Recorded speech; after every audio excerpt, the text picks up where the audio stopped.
Welcome to the Midnight Stories Club. Here, we don't chase sleep, we chase shadows. Each night, a tale is shared. Each tale darker than the last. Sit back. Light fades. The stories begin.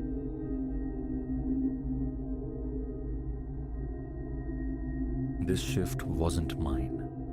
It belonged to Ray, laid up with something feverish, but the hours beckoned. A necessity since Clara decamped with half our life packed into boxes. So, the Thorn Historical Archive claimed my night. A sprawling silence filled with the possessions of the long gone. The compensation was fair, the routine usually soporific, just me, the spectral glow of monitors and dust motes dancing in flashlight beams, slicing across displays of colonial pewter and chipped porcelain dolls. 3 weeks back, the quiet fractured. I recall the precise moment the ordinary dissolved.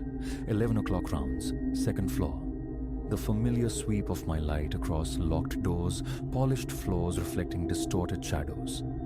Then, slicing through the stillness, the distinct, oiled snick of a lock barrel turning somewhere down the corridor.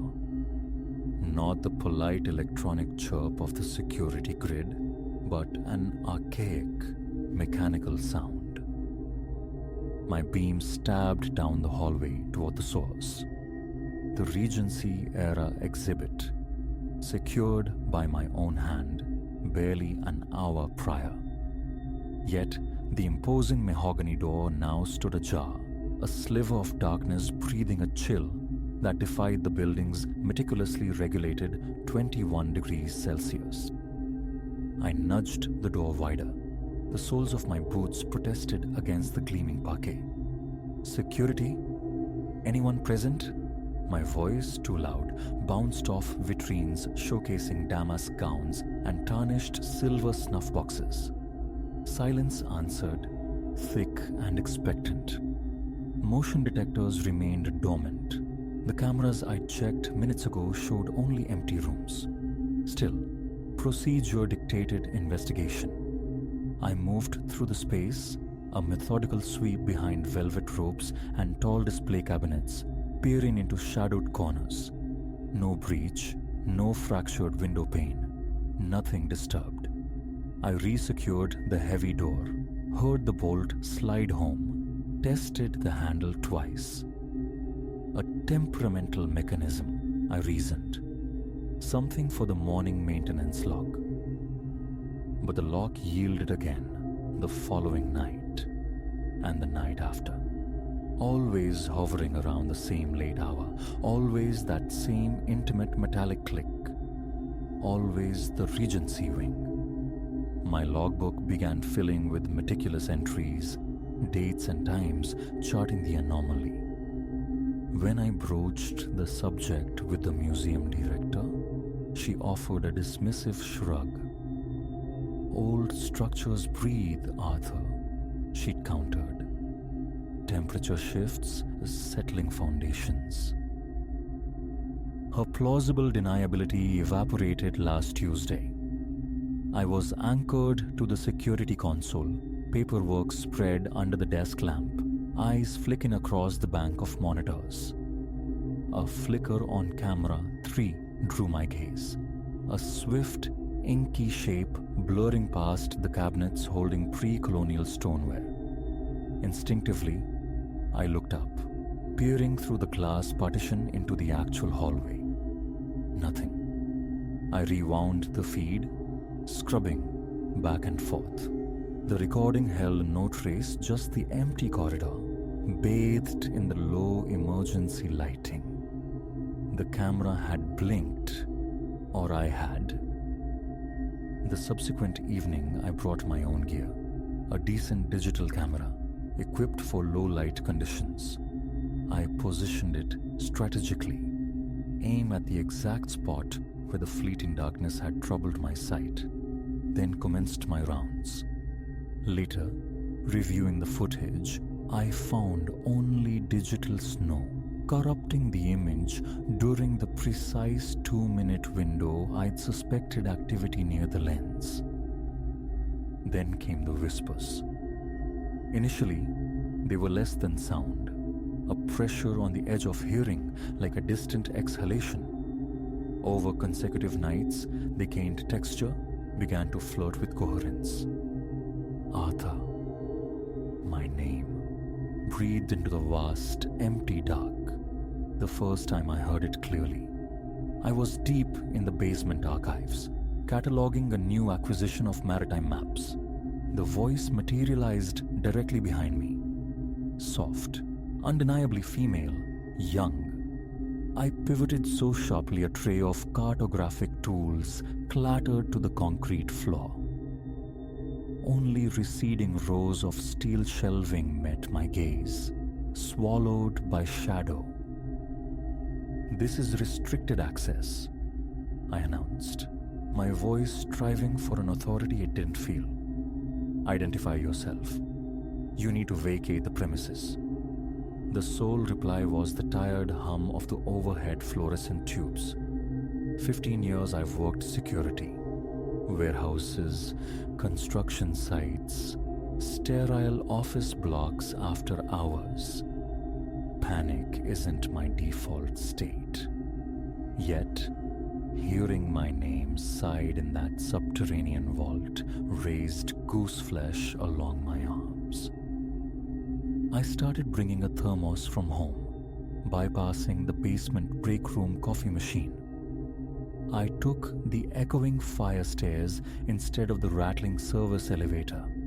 Small concessions to avoid the building's deeper shadows. But the whispers were undeterred. They became more frequent, their cadence laced with a peculiar insistence. Sometimes a breath beside my ear as I threw the final bolts for the night. Other times, an echo preceding me down deserted hallways. Always my name. Always that same youthful feminine tone. I clung to rationalizations, aging ventilation systems, auditory hallucinations born of fatigue and solitude. Then the photographs began to manifest. The first lay face down on my console when I returned from patrol last Friday. Sepia-toned, brittle with age. It depicted a young woman in antiquated attire, Regency perhaps, standing before the museum itself. The facade looked fresher, less weathered, but unmistakably the same edifice. Her smile was aimed squarely at the lens, one hand lifted in a gentle wave. I turned it over. Faded ink scripted across the back. Isabel Thorne, 1872. Thorne, the museum's founding family. Her formal portrait dominated the grand staircase landing. 100 sterile viewings, but this candid image felt startlingly alive. I slid the photograph into my locked desk drawer, mentioning it to no one. How could I explain its sudden, impossible appearance? Another materialized the next night, resting atop a filing cabinet. The same woman, a different setting. Inside the museum this time, beside a glass-fronted cabinet I recognized, still smiling faintly. The inscription read, Izzy, with Father's Collections, 1873. Off-duty hours became research hours. Isabel Thorne, daughter of the museum's founder, Alistair Thorne. She'd assisted in cataloging the initial acquisitions. Died tragically young. Typhoid, the record stated, aged 22. The museum opened its doors to the public the year following her death. More photographs surfaced, 1 or 2 each shift, materializing in places I'd surveyed only moments before. Always Isabel, captured within or near the museum grounds. The dates inscribed on their backs crept steadily closer to the year of her passing. The whispers intensified concurrently, evolving beyond my name. Arthur, help, find it. That phrase reached me with chilling clarity 2 nights ago during the midnight walkthrough. The voice seemed to emanate from the Regency wing. Upon investigating, I found another photograph awaiting me, balanced precariously on a display case. Isabel stood beside a large, ornate wooden cabinet with glazed doors.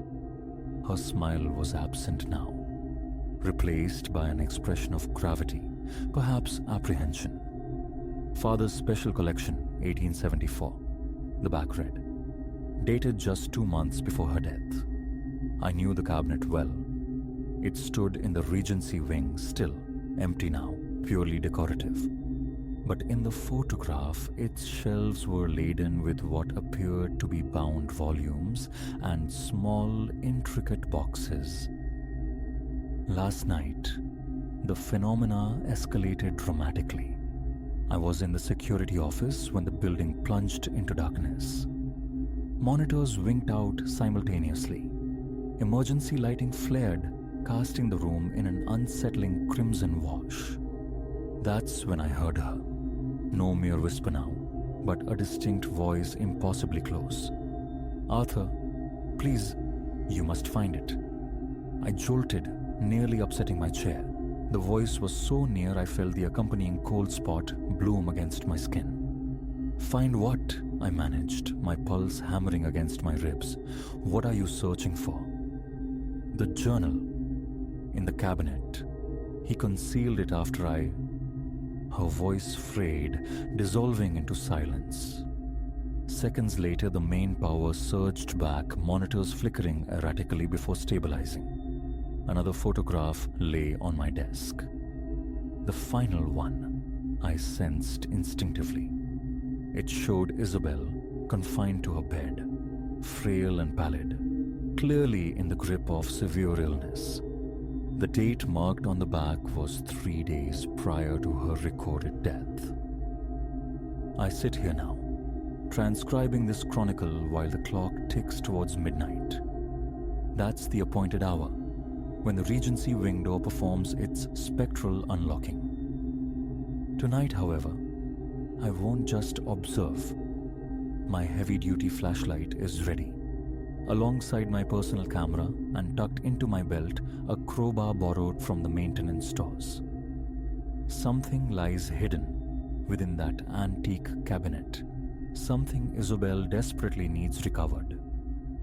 Her father's special collection. What secrets did those books and boxes hold? What truth prompted a spirit to linger for a century and a half, waiting? The clock strikes 12. Faintly from down the hall comes the familiar, metallic click. Time to discover what Isabel Thorne needs the world to know. Gripping my equipment, I move toward the Regency wing. The emergency lights stretch shadows into grotesque, dancing shapes. The temperature plummets palpably as I near the exhibit. The air grows heavy, resistant. The door stands open, an invitation into the past. Inside, the cabinet looms, identical to its depiction in Isabel's photograph, though its glass panels are now filmed with the dust of ages. My hands tremble almost imperceptibly as I wedge the tip of the crowbar into the seam between the doors. The lock is ancient, likely original. 3 strenuous pries and it surrenders with a splintering crack.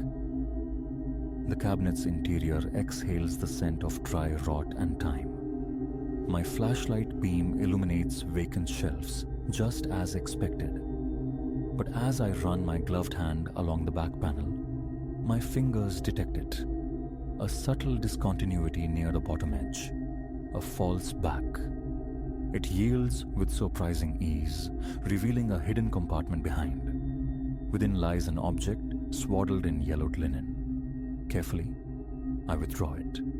A leather-bound volume, undoubtedly a journal.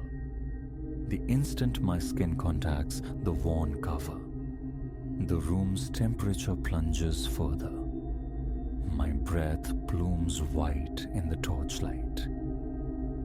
"Thank you," Isabel's voice whispers, directly beside me, clearer and more present than ever before. With unsteady fingers, I open the journal. The first page bears elegant looping script dated 1874. "My dearest Isabel, if you are reading this, then I have failed in my duty to protect you. The truth concerning the artifacts, their actual nature, their provenance. It proved too perilous. I believed I could manage it, contain the influence. I was tragically mistaken. Your affliction was no common fever. It stemmed from my endeavors, all of it. This journal details everything I learned about the collection. Exercise extreme caution regarding whom you entrust with this knowledge. Some truths are better left undisturbed. Father." The subsequent pages are dense with meticulous notes, complex diagrams, and passages that resemble arcane incantations. Alistair Thorne hadn't merely been a collector of historical curiosities. He had been gathering something far more volatile, something steeped in darkness. An icy hand settles gently on my shoulder. I whirl around. Nothing. The journal feels impossibly heavy, a leaden weight in my grasp. "Destroy it." Isabel's voice rings out, sharp with urgency. "Before it causes more harm. It took my life. It will take others. Destroy it now." I retrieve my lighter. A breach of museum regulations, but a persistent habit. The journal's brittle pages ignite readily. Unnatural, blue-tinged flames lick at the script, consuming the paper and releasing an odor beneath the burning parchment, something metallic, fundamentally wrong. As the fire devours the journal, the oppressive cold begins to recede. The temperature climbs back toward normalcy. When the final page crumbles into glowing embers, I feel it. A profound release, as if the entire building has exhaled a long-held breath. "Thank you, Arthur." Isabel's voice is softer now, fading, drawing away. "Wait," I call into the emptiness. "What was in the collection? What was your father involved with?" But she is gone. The absence is palpable. The air is neutral again. The chill dissipated. The whispers have ceased. I meticulously sweep up the ashes, replace the false panel, and wedge the cabinet door shut as best I can manage with the broken lock. I'll report finding it damaged during my rounds. The remainder of my shift unfolds in profound silence. No more whispers, no fleeting shadows, no photographs materializing from nowhere. Yet my thoughts circle back to the journal's contents, to Alistair Thorne's dark pursuits, to the true cause of Isabel's demise. "Some truths are better left undisturbed," he'd written. Perhaps he was right. I've submitted my resignation. 2 weeks' notice. The director expressed disappointment, but didn't pry. "Night security isn't suited to everyone's temperament," she remarked mildly. If only she comprehended the half of it. The photographs of Isabel are still with me, tucked away in a box beneath my bed. Occasionally, I retrieve them, studying her smile, her wave, captured moments frozen against the tide of years. I hope she has found peace. Her father's perilous secrets reduced to ash.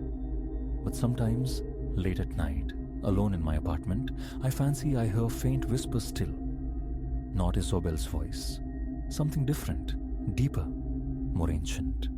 And a chilling question surfaces. Did we truly extinguish all the secrets held within those walls? Or are other hidden things merely waiting, patient and unseen, within the Thorn Historical Archive? I won't be the one staying to find out.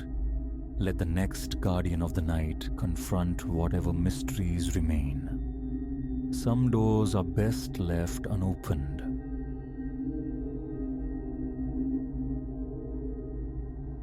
The percussion of rain on the nylon shelter, once perversely soothing, now drummed a counterpoint to the profound stillness gripping our clearing. I cinched the sleeping bag tighter, a shiver tracing my spine unrelated to the damp air. A dissonance hummed beneath the surface of things, felt deep in the marrow, echoed in the preternatural hush that had claimed the surrounding serpentwood. This was meant to be catharsis, a weekend escape for myself and 5 kindred spirits from the collegiate grind, a final communion with wilderness and one another before the onslaught of exams. Yet, from our arrival in this sequestered hollow, a wrong note had persisted. Trifles at first, gear vanishing only to reappear nonsensically displaced, susurrations on the breeze that twisted away from human cadence. Then came the glyphs, primitive, unsettling sigils gouged into the bark, encircling our camp. We'd dismissed them, laughed them off as hiker graffiti, but under the cloak of night, their presence felt charged, malevolent. My watch face glowed. 11:58 p.m. 2 minutes until Maya's watch. Logic dictated I rouse her, yet an anchor of dread held me fast, a visceral certainty that the night held its breath before a plunge. Abruptly, the rain ceased. The ensuing silence pressed down, thick and suffocating. Gone were the familiar nocturnes, no owl's query, no scuttling unseen life. The world seemed poised, expectant. Midnight. Time, past time, to wake Maya. As my hand stretched toward her shoulder, a sound arrested my movement. Footfalls, measured and heavy, crunching on the leaf litter outside. Not animal. Deliberate. My pulse became a frantic drum against my ribs. I lay paralyzed, breath caught in my throat. The steps halted just beyond the thin membrane of the tent. A shadow gloomed against the fabric, vast, distorted, its silhouette an affront to natural forms. Inhuman, utterly inhuman. An eternity stretched taut in the stillness. Then, a voice scraped the air, low and guttural, resonant with an accent that belonged to no place I knew. Little lights. Inside, we sense you. A scream clawed at my throat, but I swallowed it back, thoughts scattering like startled birds. A prank? Some cruel joke by neighboring campus? The denial felt thin, fragile against the palpable terror. This was real. The wrongness had coalesced, and it was outside our door. I nudged Maya, a sharp finger pressed to my lips as her eyes fluttered open. Confusion warred with dawning fright as she registered my expression, her gaze snapping to the monstrous shadow still eclipsing the tent wall. "What do we do?" she mouthed, the words swallowed by the silence. Helplessly, I shook my head, confined. No way to alert the others in their separate shelters, and the entity or entities outside knew precisely where we huddled. The voice returned, now multiplied, a chorus speaking in a jagged, alien tongue. Horror tightened its grip as a distinct rasp reached my ears. A zipper, slowly, deliberately descending. They were breaching the tent. Primal instinct surged. Grasping Maya's hand, I hurled myself toward the opposite wall, my free hand tearing a ragged gash in the flimsy nylon. We spilled out into the cool, electric night air, scrambling upright. The sight that met us stole the air from my lungs. Encircling the dying embers of our fire stood figures, impossibly tall and gaunt, their limbs elongated at unnatural angles, faces that seemed to ripple and blur under the moon's cold gaze. They moved with a fluid, gliding motion that wasn't walking.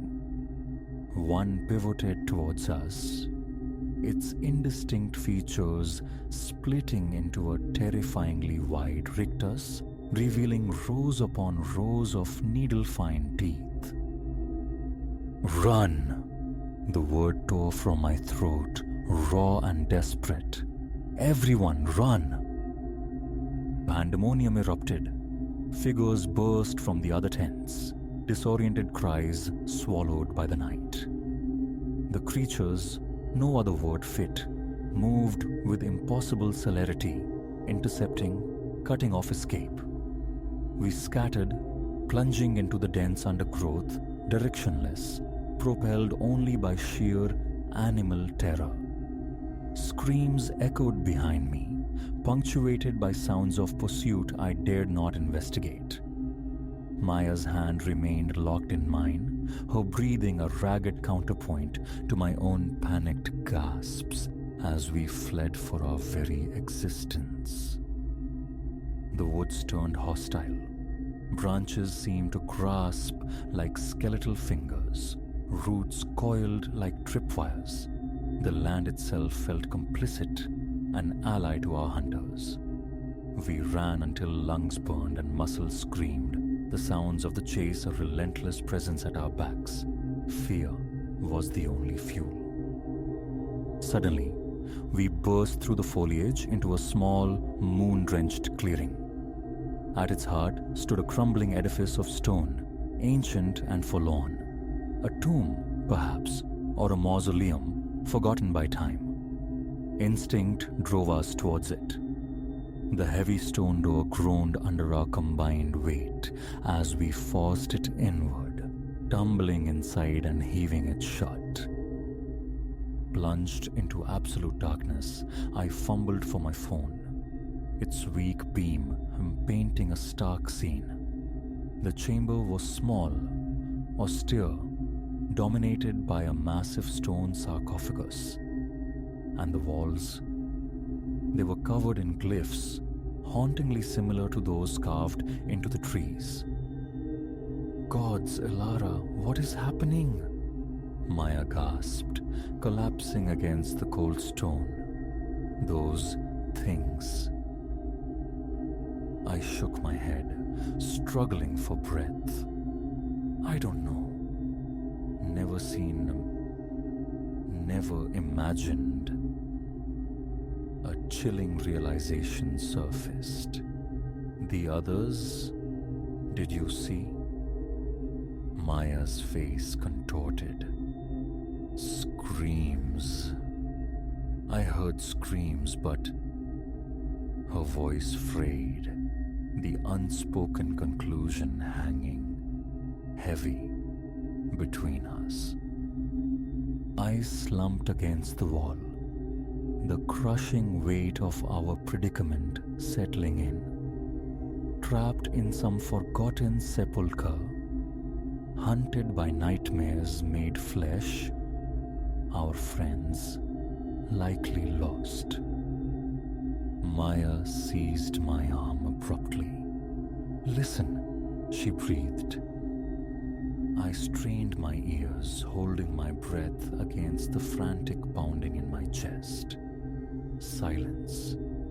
Then, faint, but growing, a resonant chanting.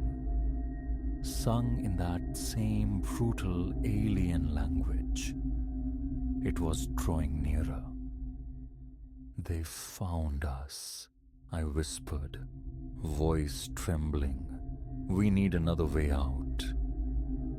A desperate search yielded nothing. Solid stone encased us, offering no windows, no hidden passages, only the single besieged door. The chanting swelled, vibrating through the floor, through our bones, making teeth ache. We retreated to the furthest corner, pressing ourselves small against the unyielding rock. Then the chanting ceased.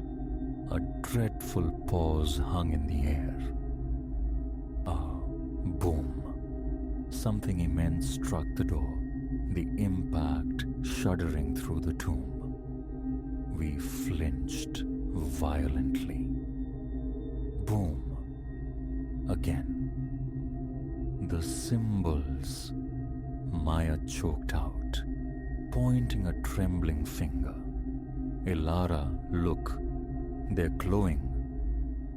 She was right. The strange carvings etched into the walls pulsed with a soft, ethereal blue light, intensifying with each blow against the door. Boom! The stone door groaned, hairline fractures appearing, dust sifting from the ceiling. It wouldn't last. Desperation clawed at me. I turned to the sarcophagus. "Help me," I urged Maya. Together we threw our weight against the monolithic lid. It remained stubbornly immobile. Boom! A crack spiderwebbed across the door. "Please," I pleaded into the darkness, unsure who or what I addressed. "Help us. Please." As if my desperate words were a key, the glyphs flared, bathing the tomb in brilliant azure light. With a low, grating protest, the sarcophagus lid began to slide aside. Maya and I exchanged a look brimming with terror. What had we unleashed? Crack boom! The door splintered inwards, moonlight lancing into the chamber. And from the depths of the open sarcophagus, something stirred, began to rise. A figure, tall and commanding, shrouded in the same blue luminescence as the glyphs. As the first of the hunting creatures forced its way through the ruined doorway, the figure from the sarcophagus turned. I glimpsed a visage ancient and sculpted by immense power, eyes burning with starlight intensity. It uttered a single word, a resonant syllable that shook the tomb to its foundations. The invading creatures shrieked, a sound not of aggression but of pure, abject terror. A blinding flash consumed everything. Then, silence descended once more. When my vision cleared, the creatures were gone. The doorway stood intact, the heavy stone door seamlessly whole. Before us stood the figure from the sarcophagus, its light softer now, yet palpably present. "You awakened me," it stated, its voice a low thrum of power, yet gentler than before. Your plea reached across the ages, and I answered. What are you?" Maya stammered, awe warring with fear. The being offered something akin to a smile, an expression simultaneously unsettling and beautiful. A warden, placed here in forgotten eons. My charge is to guard against the shadows that hunted you this night. You were wise to seek refuge within my bounds. Our friends, I forced out, finding my voice. Are they safe? The Guardian's aspect grew somber. I grieve with you. Only you two reached this sanctuary. For the others, their thread was cut short in the darkness. A wave of guilt and sorrow threatened to drown me. We lived, but the cost? As if sensing my turmoil, the Guardian continued. Bear no blame. You walked unknowing into ancient peril, but knowledge now is yours, and with it, a burden. It gestured towards the glowing symbols on the walls. These sigils hold power. Learn them. Understand their meaning.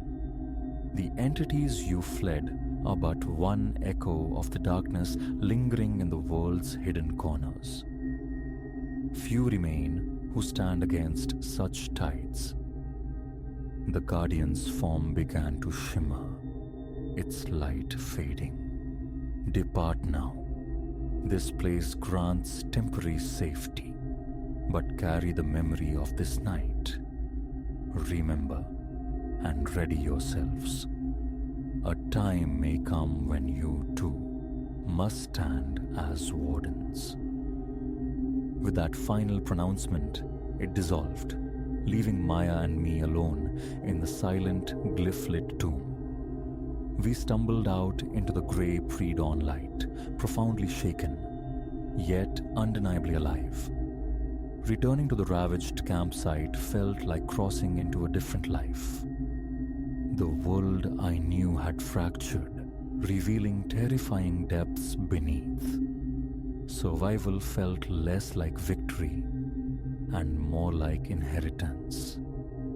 A duty I felt wholly unprepared for, yet knew I could not refuse. As the first hesitant rays of sun pierced the canopy, a silent vow formed within me.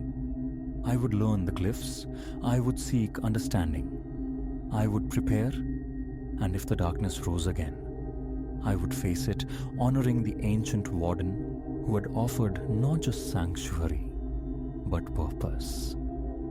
The world was immeasurably vast, fraught with dangers I couldn't comprehend. But it was not undefended, and perhaps, just perhaps, I could learn to be one of its defenders.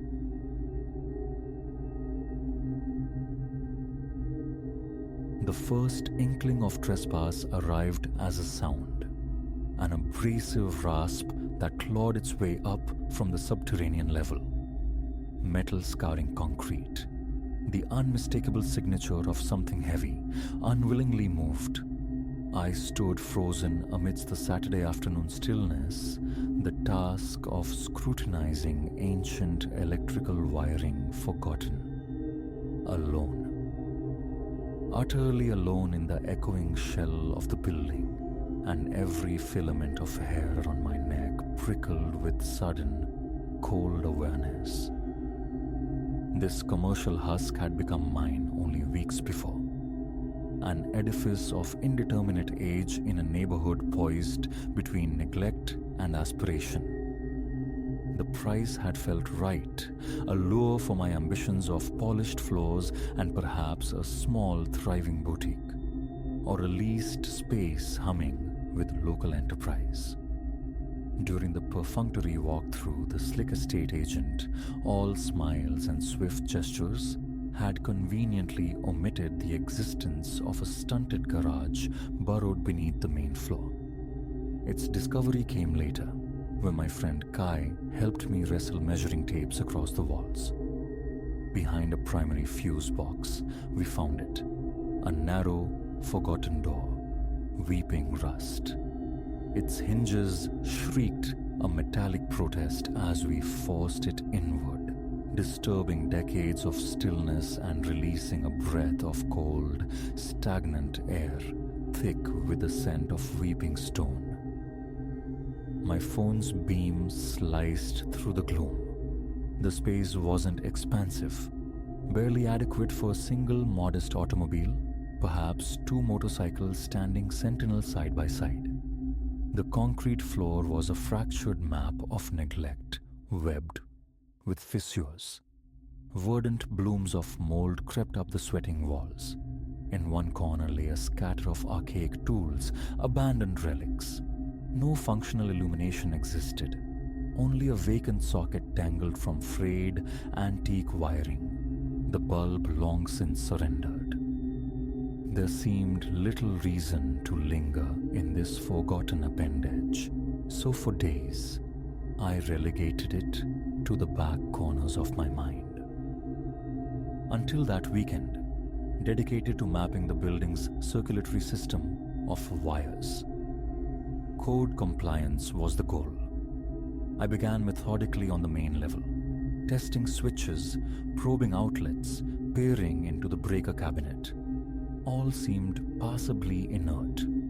Then memory dredged up the basement garage. Tools in hand, I descended the precarious concrete steps, uneven, some crumbling at the edges. They offered treacherous purchase, slick with a perpetual dampness. The temperature plummeted noticeably. The miasma of mildew intensified, sharp and earthy.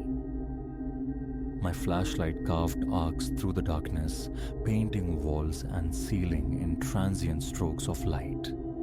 Tucked in a corner, I located a secondary fuse panel, its metal casing scabbed with rust. It yielded to my pull with a reluctant groan. Inside, a chaotic mismatch of fuses stared back, some appearing prehistoric, one socket starkly empty. A muttered curse on the former owner's carelessness escaped my lips. It was precisely then that the scraping erupted. To my left, near the far wall where a dilapidated shelf leaned wearily. Metal dragged across concrete, a slow, deliberate friction. My chest constricted. I swung the flashlight beam towards the shelf, but stillness reigned. Anyone there? My voice, thin and reedy, bounced off the hard surfaces. Silence answered, profound, save for the faint, rhythmic drip of water somewhere within the building's hidden veins.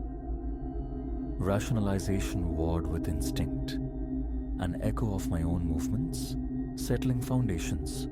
I forced myself towards the shelf, displacing dusty boxes, peering behind it.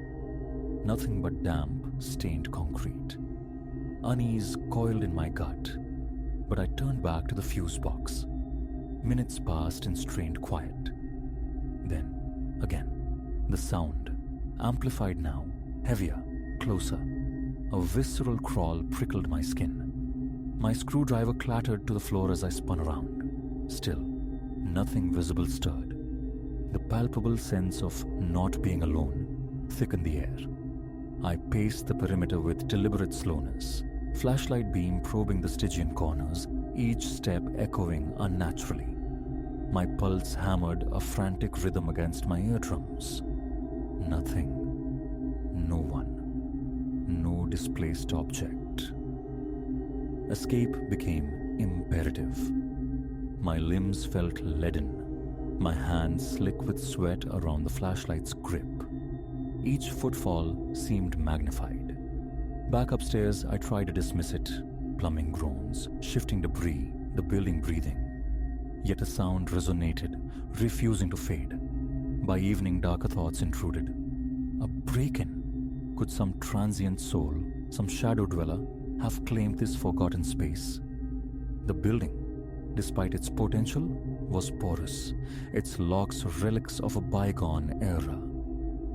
The notion festered. A thorough search was necessary. Tomorrow. Sleep offered little respite, punctuated by phantom echoes of scraping metal whenever consciousness threatened to dissolve.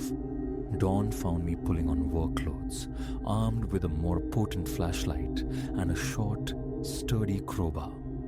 Less for forced entry, more for a sliver of courage. I parked directly out front. The Sunday morning street lay tranquil. sparsely populated.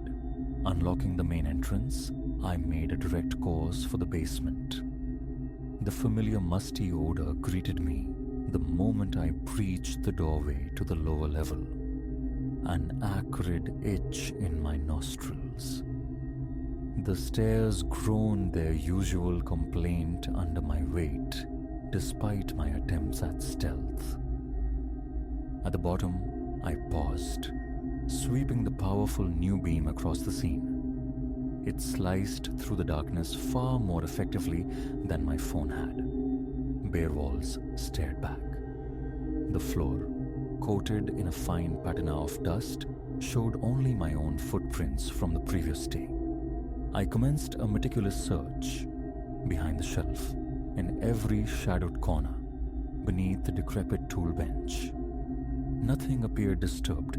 For a solid half hour, I remained, opening what could be opened, shifting what could be shifted. I wrestled the shelf away from the wall, kicked aside fractured wooden planks, listened with an intensity that strained my ears. Silence. A confusing blend of relief and frustration washed over me. The desire for normalcy warred with the need to confront, to understand. Eventually, I turned my attention to the fuse panel, replacing the absent fuse, testing the dormant circuits, trying to ignore the persistent chill that seeped into my arms. By the time I finished, hunger gnawed. Midday approached. Not a single untoward sound had broken the silence. Ascending the stairs, seeking sustenance, I reached the halfway point when it happened. A sharp, metallic scrape from the depths below. So sudden, so definite, I nearly fumbled a flashlight. I whirled, beams stabbing downwards into the waiting emptiness of the concrete floor. My hands began to tremble. The noise was undeniable, originating from the very area I had just vacated. Retreating downwards felt like wading against a current. My throat was parchment dry. "If there's someone down here," I called out, voice tight. "I'm calling the authorities." Only silence responded, heavier now, pressing in. Once more, I circled the room, flashlight beam dissecting the shadows, probing beneath every object. Nothing. The sound withheld itself. Defeated after several tense minutes, nerves frayed thin, I retreated upstairs, slammed the basement door shut, and secured the lock. I fled the building. In the days that followed, I consciously avoided the descent. Energy poured into surface improvements. Fresh paint on the upper walls, reglazing windows, consultations with a flooring contractor. Yet the basement remained a psychic anchor, pulling at my thoughts. Every passage past its door elicited a faint, involuntary shiver, a somatic memory of dread. The subsequent weekend demanded my return. Practicality dictated measuring the space for potential supply storage. I couldn't afford to cede usable square footage to nameless anxieties. Bundled in a heavy jacket, I brought a portable work light on a long extension cord and ensured my phone held a full charge. A small folding knife rested in my pocket, a meager talisman against the unknown. I rigged the work light to a hook near the fuse panel. Its star glare banished most of the shadows, flickering slightly but holding steady. The brightness offered a fragile sense of security. Clipboard in hand, I began documenting the dimensions, jotting down numbers. My head swiveled constantly, anticipating the grating signature at any moment. It never came. Only the echo of my own movements and the persistent, melancholic drip from unseen pipes broke the quiet. An hour passed.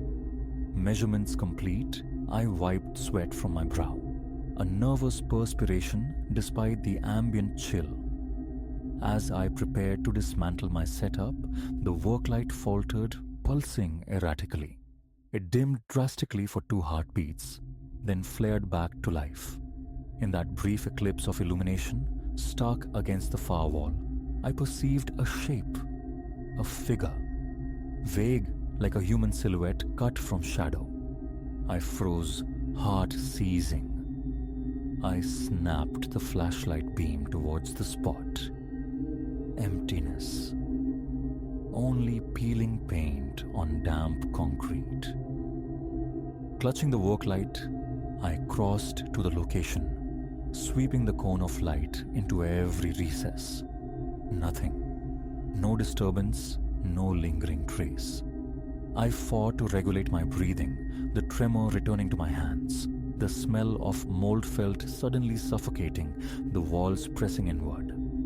Shadow play, I told myself. A trick of the light. My own reflection caught at an oblique angle. But the goose flesh rising on my arms and the nape of my neck screamed otherwise. Hurriedly, I began gathering my equipment. And then, the sound. Louder than ever before. Directly behind me, the unmistakable drag of substantial weight across the rough floor. I spun with such velocity I nearly dropped the lamp. Nothing. My heart hammered violently. Nausea surged. Forcing a semblance of calm, I backed slowly towards the stairs, eyes fixed on the center of the garage floor. The noise did not repeat. Reaching the threshold, I killed the lights, slammed the door, and threw the bolt. Locked. Now any necessary descent into that space is fraught with a tension that settles deep in my chest. My palms grow slick. My pulse accelerates. My gaze darts constantly, scanning the periphery. Sometimes, even at the top of the stairs, I fancy I hear a faint, distant scraping. Other times, halfway down, a flicker of movement at the edge of my vision makes me start. Each time, investigation reveals nothing. Yet the space never feels truly vacant.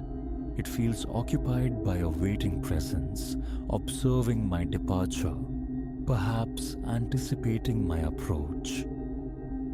I've sought mundane explanations, inspected plumbing for loose joints, scoured walls for animal-sized fissures, prodded floor sections for instability. Nothing provides a logical anchor. Everything appears solid, merely old and forsaken. Doubt whispers. Perhaps it's stress, the financial weight of renovation, the pressure to make this venture profitable. But the sounds were real. That fleeting silhouette, less certain perhaps, but chillingly vivid.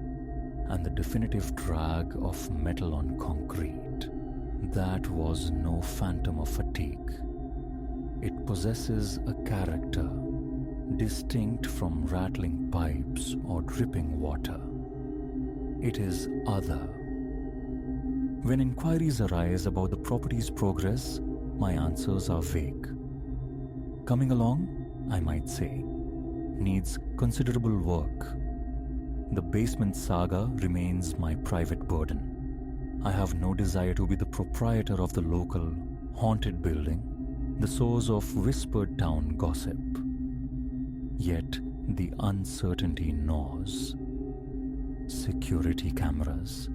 The thought of capturing definitive proof of something lurking in that darkness is, paradoxically, more terrifying than the ambiguity. For the present, the basement remains under lock and key. A heavier padlock now, the frame reinforced. Upstairs, profound silence usually reigns. Yet occasionally, when the building settles into quietude around me, I catch it, a faint, spectral scrape from below, a sliver of ice down my spine every time. It has reached the point where simply walking past that basement door feels like traversing hostile ground. I harbor no plans for developing that lower level. Avoidance is the strategy. When necessity forces me down, my movements are swift, purposeful. Get in, retrieve what's needed, get out. My chest tightens, my hearing strains for the slightest aberration. I leave the door ajar behind me, ensuring an unobstructed retreat route. The air always feels unnaturally cold, regardless of the season, and the cloying scent of decay clings to my clothes long after I have ascended. This is the state of things. A hidden garage beneath the floorboards, dark damp permeated by the odor of time and neglect, where inexplicable noises manifest without warning, where shadows sometimes seem to coalesce, where the feeling of being watched is a constant, unwelcome companion. The tension is a grinding stone itself, wearing me down. I don't know what resides there or what it wants. I only know that each step onto those basement stairs feels like trespassing in a place I was never meant to find. And whenever I leave, locking the door behind me, I carry the unshakable conviction that something remains, watching me go. I own the building, yes, but I am not entirely sure I am alone in it.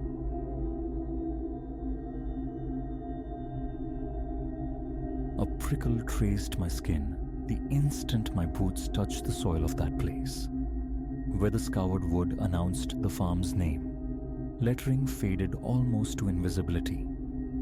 Beyond it, the gravel lot lay vacant, save for the anonymous sedan I'd rented. Near the main house entrance, a figure, the promised guide, leaned against a porch column, consulting his wristwatch with a weary air. At first glance, it was merely neglected, paint curling like old parchment, the porch listing earthward, a skeletal wind vane frozen atop the roof peak. Yet an undeniable wrongness permeated the air, thick and still.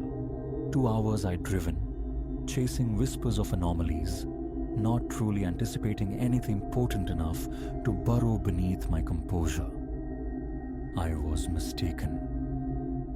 I approached, extending a hand. Elias. He offered his own, Silas, his grip firm, but his gaze distant, preoccupied. He explained, his tone flat, that tours persisted despite the property's slow surrender to decay. Its previous inhabitants, he murmured, had weathered successive waves of misfortune. What sort? I prompted. A shrug. Sickness, conflagrations, the corrosive pressures that ultimately fractured the family bonds. Details remained elusive. He gestured vaguely towards the main house, deferring to the formal tour. Inside the cavernous front hall, perhaps 10 souls had congregated, their hushed anticipation swallowed by the shadows. Stern visages stared from monochrome portraits lining the walls, men and women, corseted by time and formality. We trailed another guide, Abel, through chambers draped in dust and silence, past furniture shrouded like corpses. Velvet ropes barred access where floorboards groaned, too frail for collective weight. The quiet was profound, unnerving. Despite shuffling feet and murmured questions, no birdsong penetrated from outside, no zephyr stirred the grimy window panes. It felt hermetic, as if the house itself held its breath, poised to inhale us. Abel recounted the litany of disasters, crops flattened by unseasonal tempests, a barn fire consuming vital machinery, whispers of crippling debt, eventually abandonment, until distant kin saw potential in ruin, refurbishing just enough for morbid curiosity. He spoke of nocturnal voices echoing in empty rooms, of fleeting shapes glimpsed in upper windows long after the gates were locked. I found myself resisting a cynical eye roll. Standard fare for such places. But his delivery arrested me. It lacked sensationalism. His voice, level and devoid of theatrics, presented these occurrences not as ghost stories, but as documented phenomena, unsettling facts logged in the property's bleak history. We exited the main structure, crossing the parched yard to a smaller outbuilding. A former workshop, perhaps, or storage. Rusted implements clung to the interior walls like metallic ivy. Abel noted some were original artifacts. He mentioned, almost as an aside, that the family's true descent accelerated around the time this workshop was erected. He alluded to frayed tempers, nights devoid of sleep, a miasma of stress that seemed, he implied, without stating outright, to have crushed the very spirit of those who dwelled here. The group dissolved thereafter, individuals drifting across the grounds. I lingered, seeking out Silas again. Were there specific apparitions? I asked. Phenomena reported consistently? He hesitated, glancing towards the main house as if seeking permission. Sometimes, he conceded, lowering his voice slightly. Visitors speak of a woman walking the grounds after dark, dressed in white or something pale. They say she looks troubled, searching, but it's just stories. He offered a tight, uncertain smile. I pressed gently. He admitted other guides shared similar accounts, whispers passing between staff. Some claimed to hear her calling out, a name lost on the wind. Then, murmuring an excuse, he hurried off to rejoin the scattered remnants of the tour. For another hour, I wandered the periphery, circling the gaunt barn, peering into smaller, dilapidated sheds, tracing the edge of dormant fields. Late afternoon sunlight slanted through a heavy haze, the air thick and cloying, my shirt adhering damply to my back. Around each blind corner, a part of me braced to find someone standing there, waiting. But only the crunch of my own footsteps on gravel and the dry rustle of leaves along the fence line broke the stillness. By the time I concluded my solitary circuit, the farm was shuttering itself against the coming night, gates groaning shut precisely at 5. I sought lodging at a modest inn a mile down the asphalt ribbon, the Briar Patch Inn, its wooden sign quaint beneath sheltering trees. After parking, I carried my single bag inside. The woman at the desk, Martha, provided a key with minimal exchange. My room, second floor, overlooked a dense stand of trees buffering the property from an adjacent field. I unpacked, then drove a few blocks for a solitary dinner at a roadside diner, the farm's oppressive atmosphere clinging to my thoughts. Abel's words replayed. The illnesses, the fire, the stress had such potent anguish seeped into the very land, leaving an emotional residue.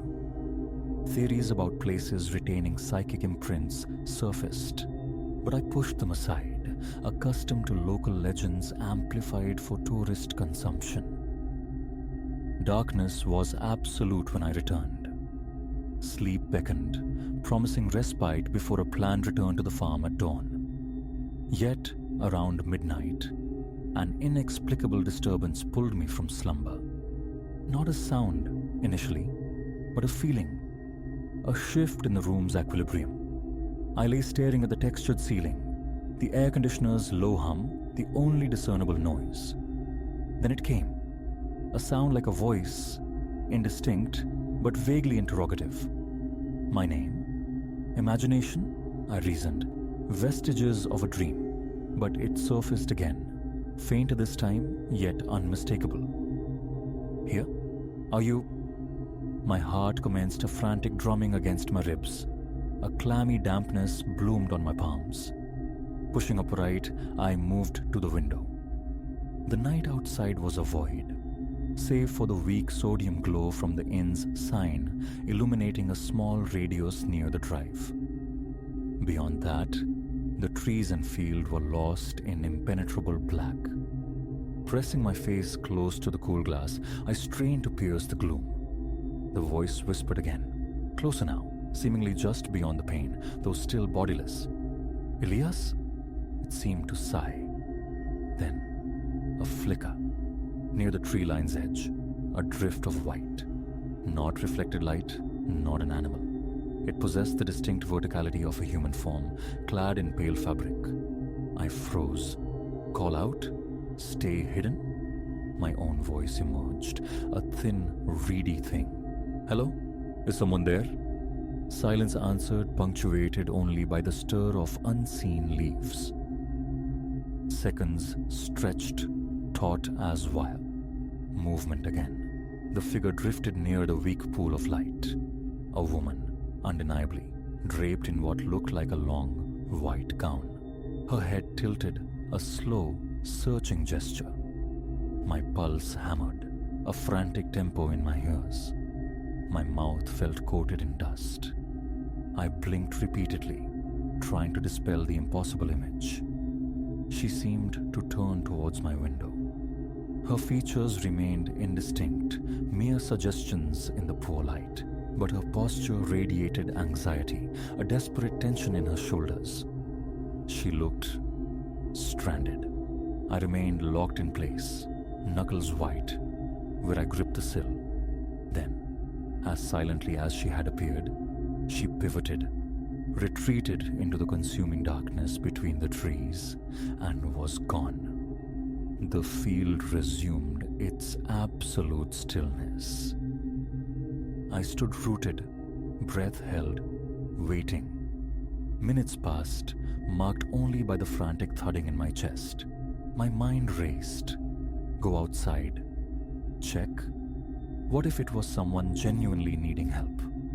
Yet the sheer strangeness, the silence, the spectral quality of her appearance paralyzed me with indecision. Finally, propelled by a surge of adrenaline that left my limbs trembling, I went downstairs. Retrieving a flashlight from my car, I circled around the back of the inn. The crunch of gravel unnervingly loud. The trees loomed, their darkness profound. The flashlight beam sliced into the black, revealing nothing but tangled undergrowth. Hello? My call sounded thin, swallowed by the night. After several minutes of fruitless searching, a chill unrelated to the night air settled deep in my bones. The sensation of being observed was palpable. Defeated, unnerved, I retreated to my room, double locking the door. Sleep was impossible. I sat on the edge of the bed, wide awake, the phantom voice echoing persistently in my mind until the first grey light of dawn filtered through the curtains, accompanied by the insistent buzz of my phone alarm. Rest had eluded me. My eyes felt scraped raw, muscles locked tight. Downstairs, Martha inquired about my sleep. I managed a non-committal nod, the night's events too bizarre to articulate. Driving back towards the farm, the morning air felt cooler, cleaner. Silas was already there, near the main house. He recognized me, offered a small wave. We walked towards the rear of the property. I didn't prevaricate. Had anyone, I asked directly, ever reported seeing a woman in white near the inn, specifically, or outside the farm boundaries? He stopped, regarded me thoughtfully, then gave a slow, deliberate nod. Yes, he admitted. A few guests over the years. Hearing voices, seeing a figure in the fields bordering the inn, usually late at night. The descriptions aligned. A woman, pale clothing, an aura of distress or confusion. Locals dismissed it as someone wandering perhaps, but no one fit the description. and the sightings remained stubbornly inconsistent. Others blamed overwrought imaginations fueled by the farm's grim tales. Yet, he added, the consistency across unrelated accounts was difficult to ignore entirely. He hadn't witnessed it himself, but he'd heard enough. A strange sort of validation washed over me, cold comfort. I recounted my experience, the voice calling, the figure by the trees. He questioned me closely. Was I certain it used my name? I conceded uncertainty. Perhaps it was a muffled sound my half-awake mind had interpreted as my name. But the visual, the woman, that was undeniable. He suggested I speak with the old groundskeeper, a man who'd worked the property far longer.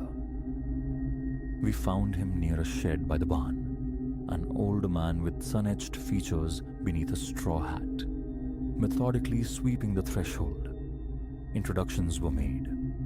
I shared my story again. The old man listened patiently, leaning the broom against the withered wood when I finished.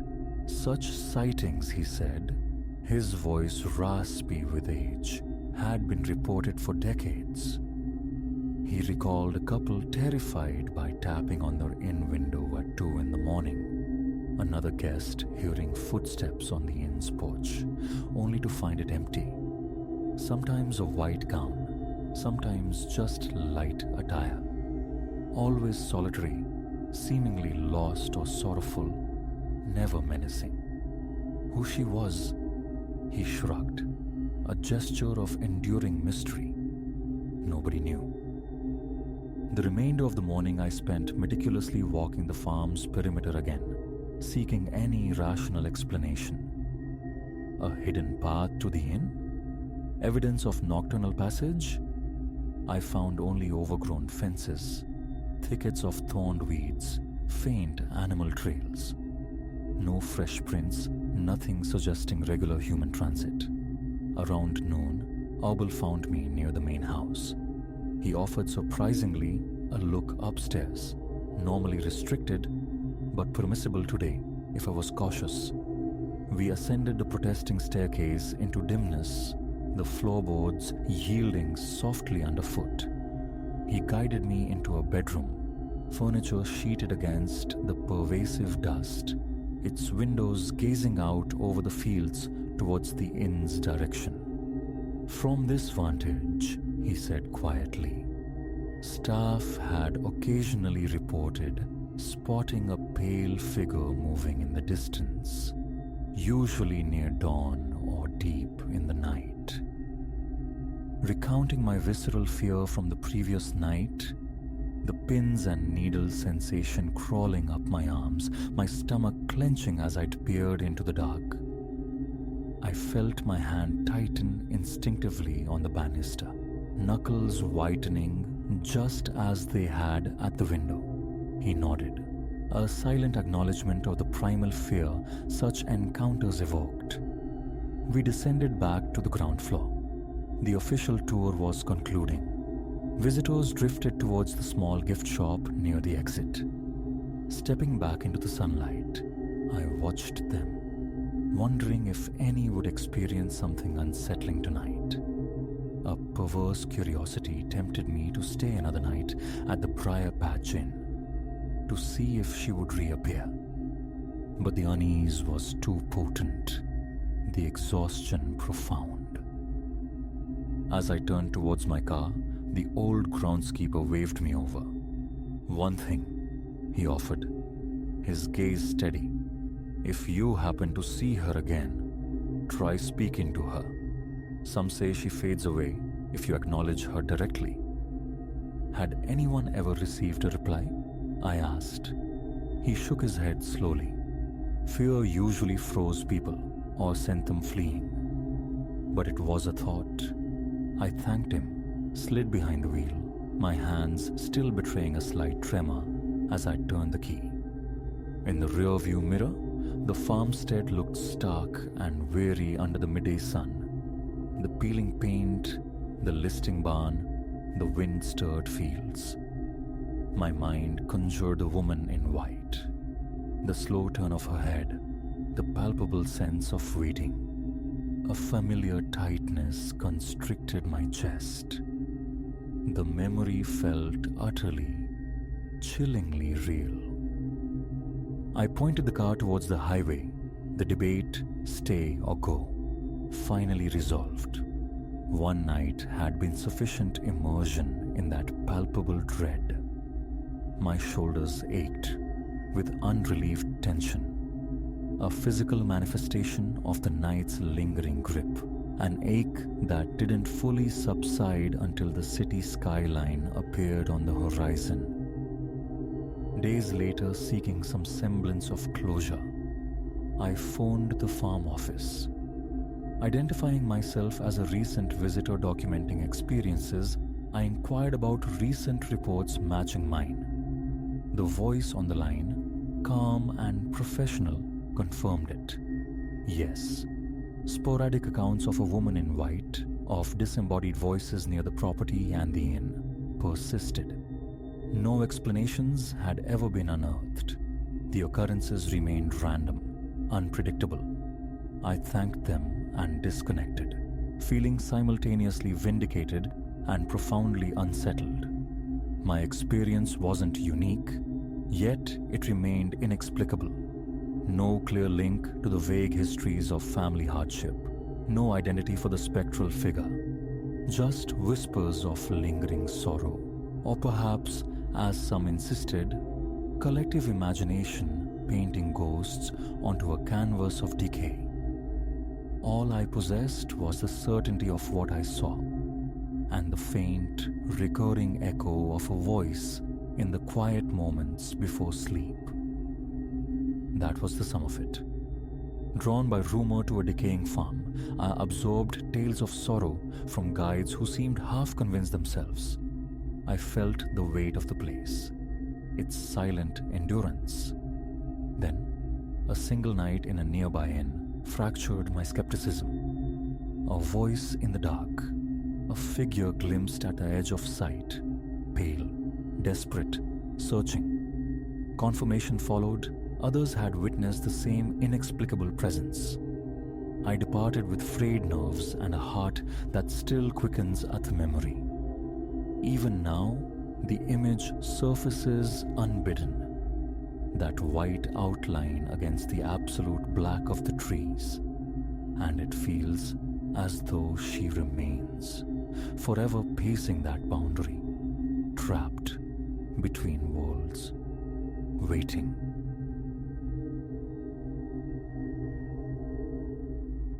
The memory clings, sharp as broken glass, the instant that looking glass first materialized in my life. I stood adrift in my own living room, contemplating the bulky, bubble plastic cocoon swathing an object of peculiar geometry. It had simply appeared on my threshold, a foundling parcel devoid of sender or explanation. Who had dispatched it remained an unsettling blank. With a rip of paper and a sigh of plastic, I unveiled a tall, imposing mirror, starkly Gothic in its bearing. Its frame, a tortured ebon wall, crawled with meticulously carved skulls and symbols alien to any known lexicon. Such was the unnerving detail. The carvings seemed almost slick, imbued with the dark fluidity of fresh ink. A shiver traced its way down my spine, immediate and unwelcome, yet curiosity warred with apprehension. My fingers, tentative, brushed the uppermost skull. Its texture was coarse, granular, disturbingly akin to actual bone. Shaking off the disquiet, a pragmatic thought surfaced. A free decoration. I resolved to hang it in my bedroom. My existence is uncomplicated. Days are spent navigating the echoing canyons of a warehouse. Evenings unwind with the television's flicker and perhaps the solace of cold lager. Spectres and arcane curiosities hold no place in my routine. A mirror, I reasoned, is merely reflective glass, I located a suitable expanse of wall opposite my bed. A few sturdy nails, a reliable hook. The process felt ordinary, yet mounting. The piece unsettled me further. It seemed possessed of an unnatural heft, a leaden drag that defied its dimensions. Once secured, I retreated, assessing. The glass lay smooth, untroubled. My own countenance regarded me with perfect clarity. A shrug dismissed the lingering strangeness. The evening proceeded. Later, rituals of hygiene completed, I cast a cursory glance toward the mirror, en route to slumber. My reflection mimicked the motion, unremarkable. Darkness claimed the room as I burrowed beneath the sheets. A persistent hum of unease vibrated just beneath my thoughts. Easily attributed, I told myself, to the frame's morbid artistry. Eyes closed, I courted sleep. Midnight summoned me for nature's call. Returning to the bedroom, submerged in the fog of semi-consciousness, my passage past the mirror snagged my attention. Something was fractured in the reflection. Initially, I perceived only myself, but a synchronicity felt flawed. A flick of the bedside lamp switch bathed the scene in low light. There stood my mirrored twin, yet its movements trailed mine by a breath, a disconcerting lag. When I inclined my head, its mirrored inclination followed a fraction of a second later. A blink. Suddenly, perfect alignment was restored. Exhaustion, I concluded firmly. I crawled back into bed, actively banishing the image. The following morning, dressing, I deliberately confronted the mirror, seeking validation or dismissal of the night's oddity. My hand rose. Its reflection dutifully ascended. Normal. I advanced a step. The image mirrored the approach. Reassurance settled, fragile but present. Last night must have been a trick of tired eyes. I departed for the familiar rhythm of work. For several days, the mirror offered no further strangeness. It simply hung there, an ornate, unsettling fixture upon my wall. Occasionally, my gaze would snag on it, particularly under the cloak of night. The carved skulls seemed to subtly shift, their hollow sockets deepening in the dimness. Illusions born of shadow play, I insisted. Life attempted to resume its normal course. One evening, engrossed in some late-night broadcast from the living room sofa, a craving for a snack propelled me toward the kitchen. My bedroom door stood ajar, affording an oblique view of the mirror within. A sideways glance from the hallway froze me mid-stride. My reflection was present, yes, but utterly divorced from my own actions. I was leaning from the corridor, peering inward. The figure in the glass, however, stood squarely within its version of my room, facing outward, directly at me, motionless. Its stare, cold and fixed, pinned me where I stood. A wave of nausea crested, my mouth turned to dust. A strangled sound died in my throat. Compelled, I forced myself closer.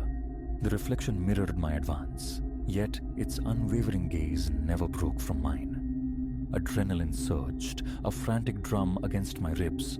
Slowly, deliberately, I raised a hand to wipe sweat from my brow.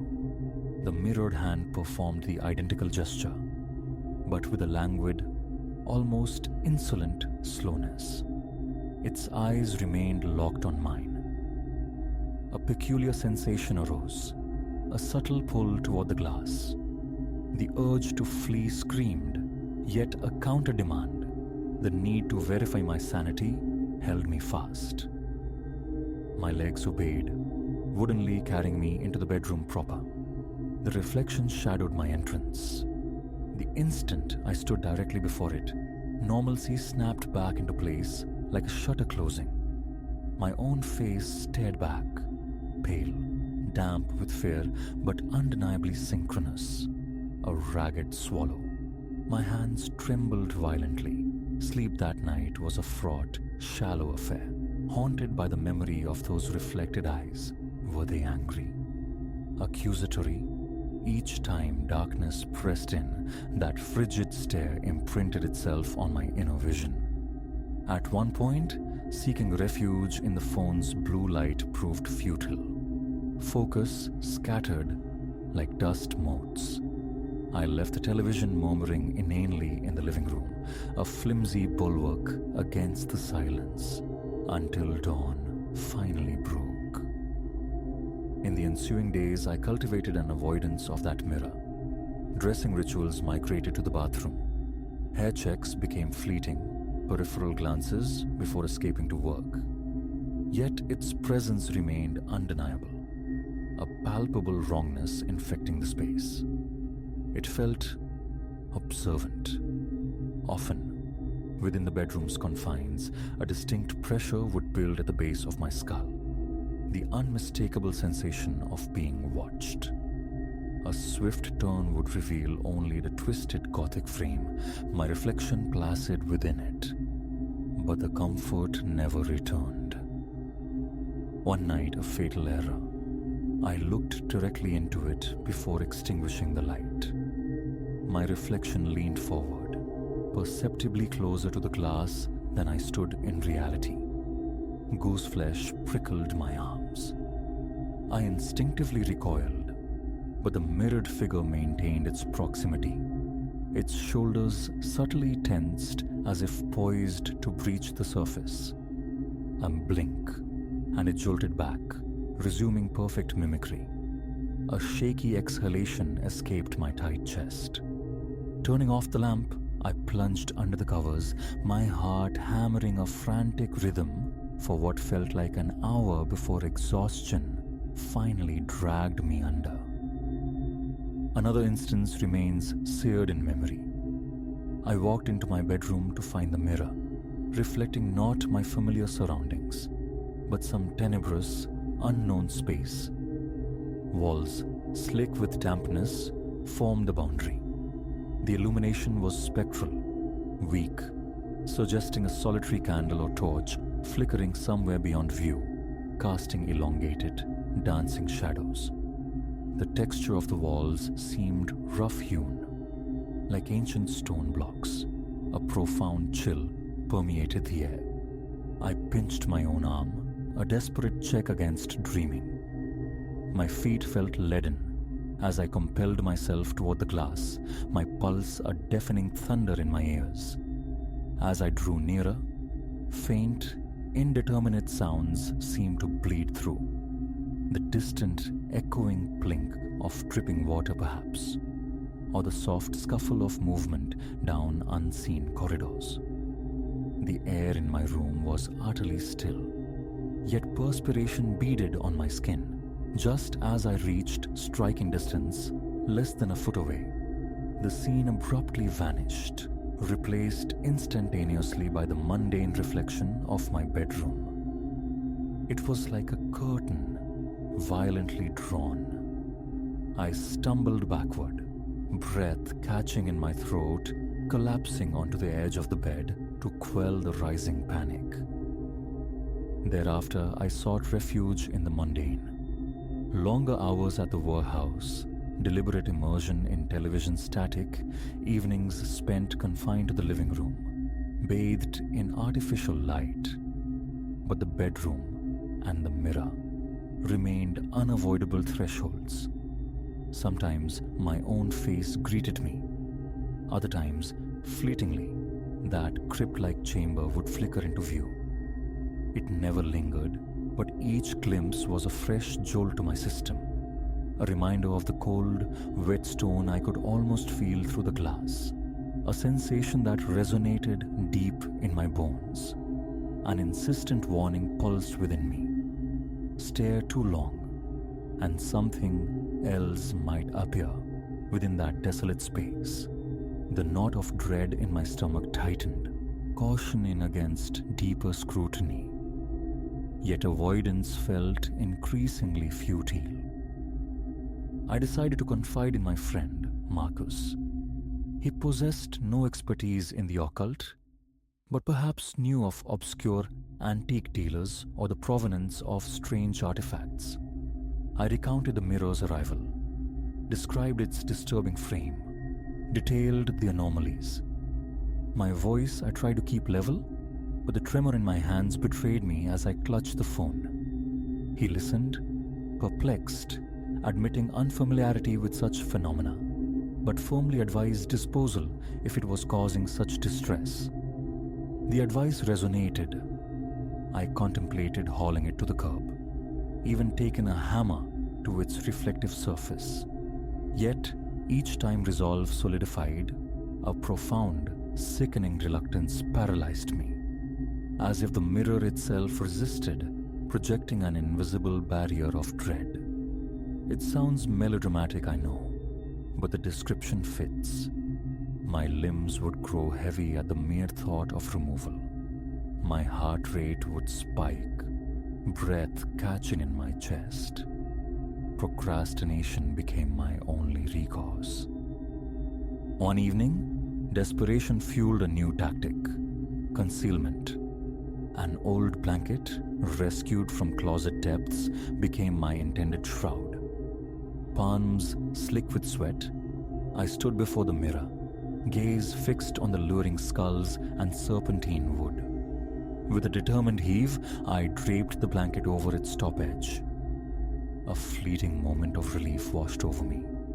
The oppressive reflection, the glimpse into that other place, momentarily banished. Then, a soft, deliberate scraping sound reached my ears, like a fingernail drawn slowly across wood. I recoiled instinctively. The blanket slithered from the frame, pooling silently at my feet. Lifting my eyes, I met the reflection's gaze, locked onto mine. A subtle flicker, the ghost of a grin, seemed to play on its lips, mocking my futile attempt. Nausea churned within me. Fearful of provoking that scraping sound again, I left the mirror uncovered. The attempt was not repeated. Later that same night, I awoke drenched in sweat. A glance toward the mirror confirmed my reflection's presence. It stood impassively, yet its mouth was curled into a distinct, unsettling smile. My own lips, I could feel, were pressed into a grim line. Still, the mirrored visage held its faint, inexplicable grin. My heart hammered against my ribs, the sound echoing in my ears. Reaching out, I switched on the bedside lamp, hoping illumination might shatter the illusion. Instantly, the reflection's expression smoothed into neutrality. A fresh wave of sickness rolled through me, but I forced myself to remain still, unwilling to approach. I lay there, transfixed, watching that other self until sheer exhaustion blurred my vision and sleep reclaimed me. The subsequent days were steeped in tension. My own apartment felt alien, hostile. The bedroom became a space to be endured, not inhabited, yet sleep remained a necessity. Each night seemed to bring subtle shifts in the reflection. Sometimes its eyes held a sharper glint of anger. Sometimes its head tilted at an unnatural angle.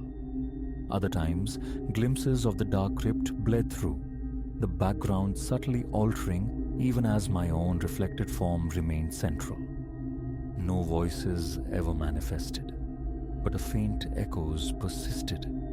That phantom dripping, the suggestion of movement on cold stone.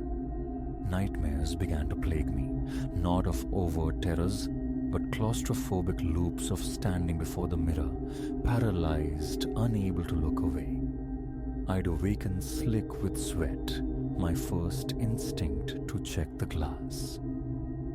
the reflection would appear normal, or near enough that doubt could always whisper, eroding certainty.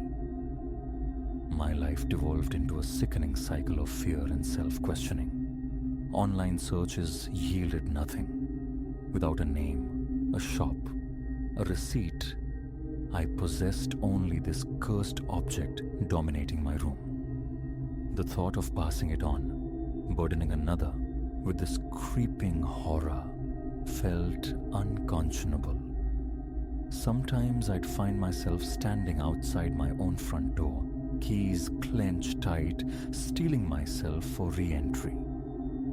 My home, my sanctuary, no longer felt safe. One evening, depleted beyond caring, a surge of defiant exhaustion propelled me.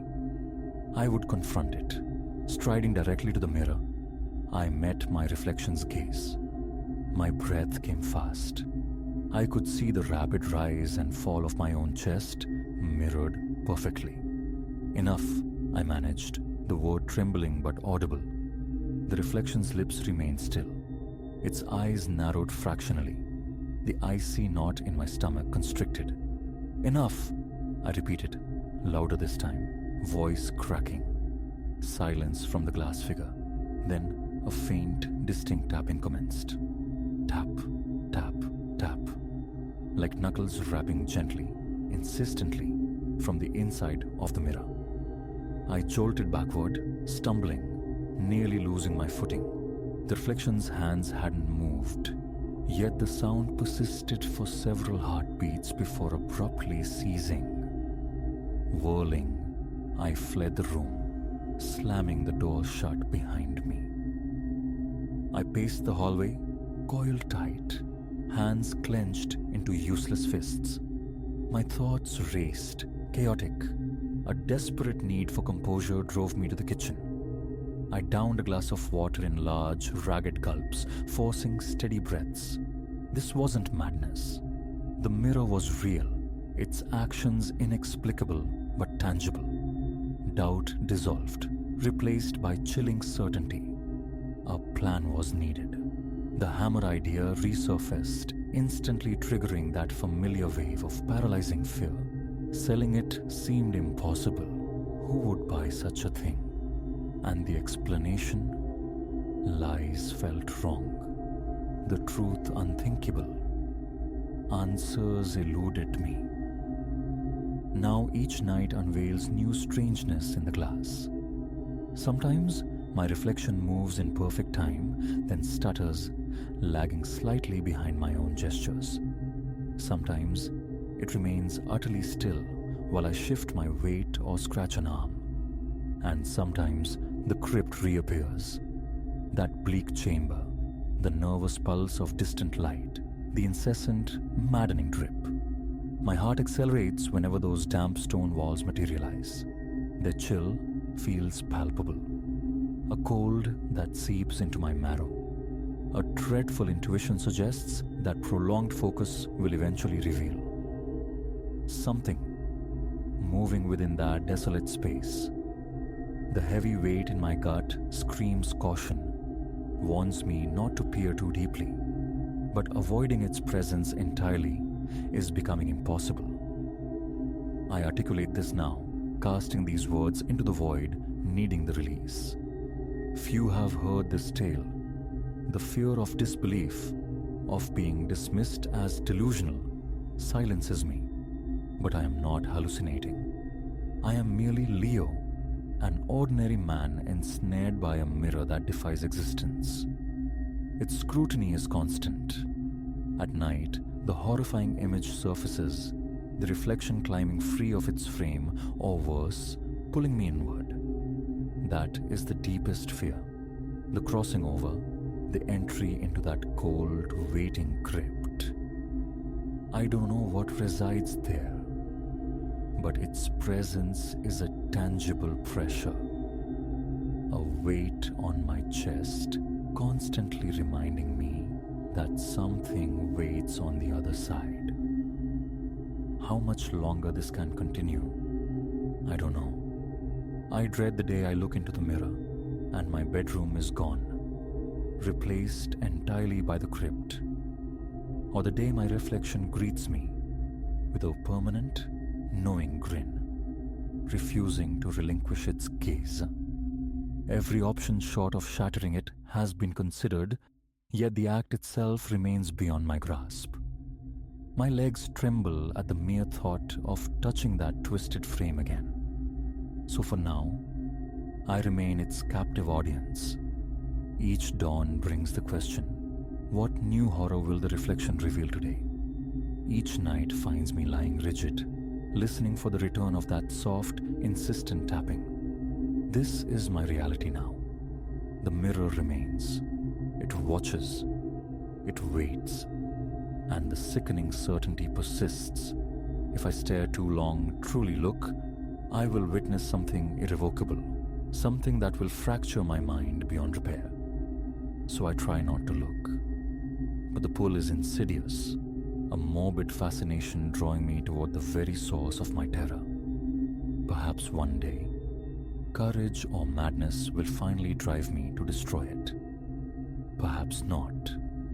But tonight, it hangs there still, on my bedroom wall, a dark invitation, daring me to look again.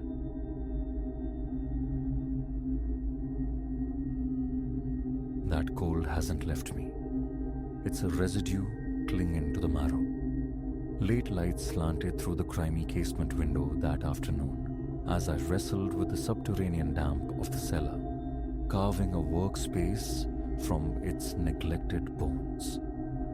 The lone bulb overhead spat intermittent light, while I pried away water-stained fiberboard and scraped back generations of flaking paint. Grit filmed my skin. The air hung thick with the musk of old earth and decay. It waited in a shadowed alcove beneath a low-slung joist, a fissure, thin as a razor's whisper, slicing through the aged concrete. Innocuous at first glance, a mere geological sigh in the foundation. But tracing its path with a fingertip, I recoiled. An impossible draft, glacial and sharp, bled from the opening, raising goose flesh along my arms.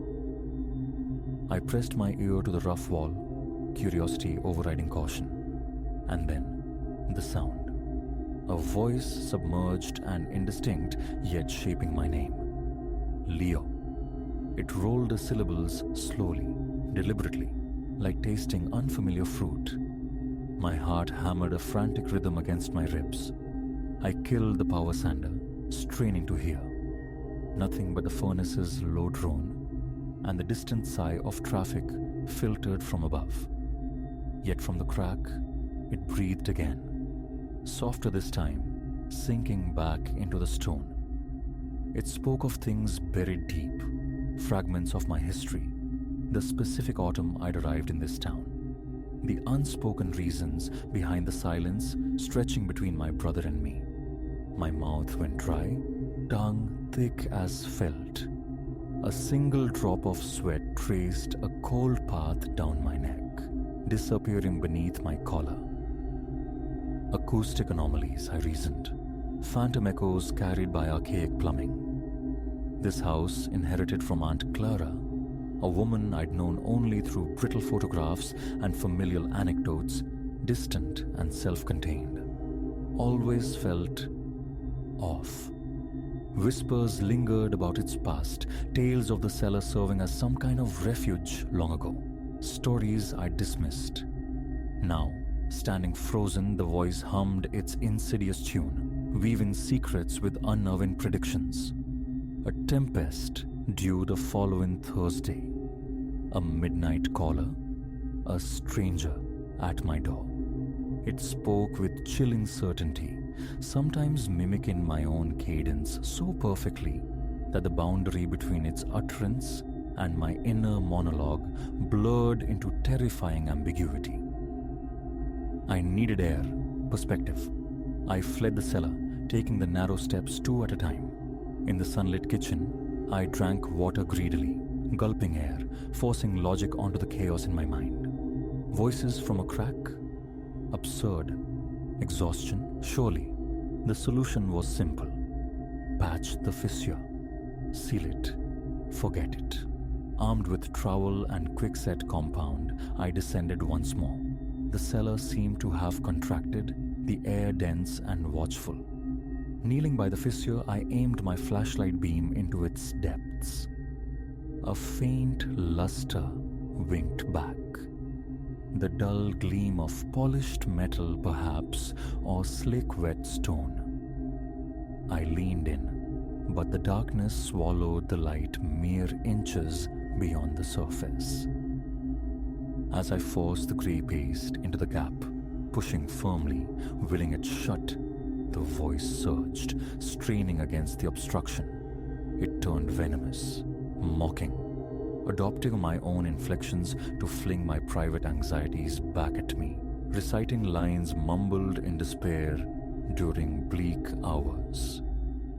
My hand trembled. A blast of frigid air erupted from the crack, cutting through my thin shirt, making me gasp. I scrambled backward, the repair abandoned, incomplete. That night, sleep offered no refuge. Figures drifted through the upstairs hallway of my dreams, their heads smooth, featureless ovoids. They bent over my bed, extending long, boneless fingers that grazed my skin with a phantom cold. I woke drenched in sweat, lungs clenched tight, the clock showing 3 a.m. The sensation of the touch lingered. Sleep was impossible. I paced the living room until the first grey light, the silence of the house amplifying the echo of the voice, the memory of the crack. I hadn't drawn a truly easy breath since starting work below. The following afternoon, a new strategy: brute force avoidance. I hauled a heavy, dust-laden shelving unit across the floor and wedged it tight against the offending wall, hiding the fissure from view. Instantly, a dull pressure bloomed at the base of my skull. The voice resumed, muffled but persistent, a subcutaneous thrum. It whispered unverifiable details about acquaintances long gone, dredged up small, sharp humiliations from years past, dissected choices I deeply regretted.